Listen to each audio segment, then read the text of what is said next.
Coming up on 5 Minute News. FBI conducts search of Trump's Mar-a-Lago estate. Another Albuquerque killing causes fear across Islamic communities. And study connects climate change to 58% of infectious diseases.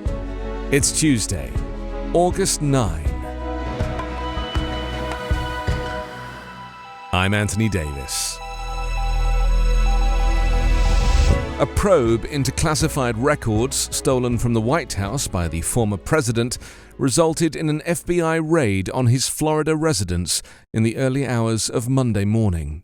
The action, which the FBI and Justice Department did not immediately confirm, marks a dramatic escalation in law enforcement scrutiny of Donald Trump and comes as he lays the groundwork to make another bid for president. Though a search warrant does not suggest that criminal charges are near or even expected, federal officials looking to obtain one must demonstrate that they have probable cause that a crime occurred. On Monday, Trump issued a threatening statement that was immediately seized upon by far-right media to weaponize the lawful event. These are dark times for our nation, as my beautiful home Mar-a-Lago in Palm Beach, Florida, is currently under siege, raided and occupied by a large group of FBI agents. Nothing like this has ever happened to a president of the United States before, said Trump. The search happened early on Monday whilst the president was away in New York. Agents were also looking to see if Trump had additional presidential records or any classified documents at the estate. The Justice Department has been investigating the presence of classified records inside 15 boxes that were retrieved from Mar-a-Lago by the National Archives and Records Administration earlier this year. The archives then referred the matter to the Justice Department. There are multiple statutes governing classified information, including a law punishable by up to 5 years in prison that makes it a crime to remove such records and retain them at an unauthorized location. The probe is hardly the only legal headache confronting Trump.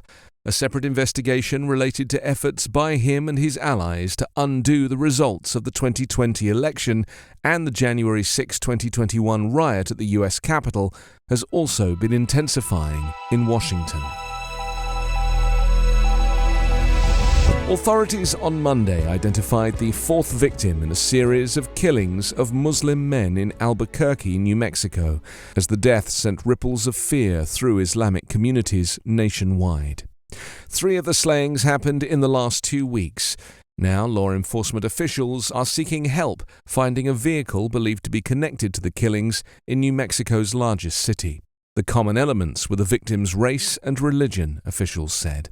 Naeem Hussein was killed on Friday night, and ambush shootings killed 3 other Muslim men over the past 9 months. Police are trying to determine if the homicides are linked.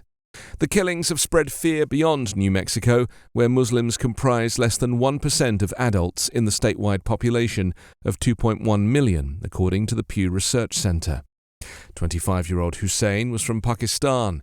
His death came just days after those of 27-year-old Mohammed Afzal Hussein and 41-year-old Aftab Hussein, who were also from Pakistan and members of the same mosque.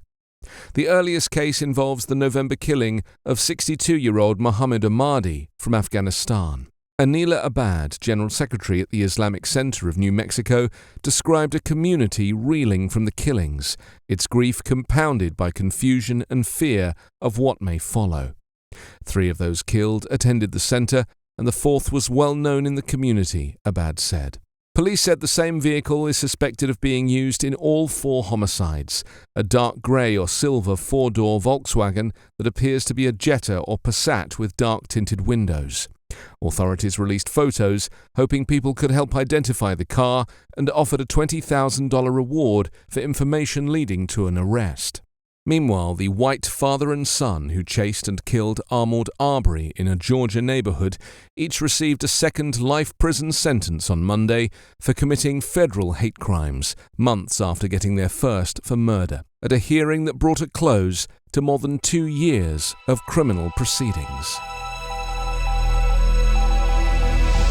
Climate hazards such as flooding, heat waves, and drought have worsened more than half of the hundreds of known infectious diseases in people, including malaria, hantavirus, cholera, and anthrax, a study says. Researchers looked through the medical literature of established cases of illnesses and found that 218 out of the known 375 human infectious diseases, or 58%, seem to be made worse by one of 10 types of extreme weather connected to climate change, according to a study in Monday's journal Nature Climate Change. The study mapped out 1,006 pathways from the climate hazards to sick people.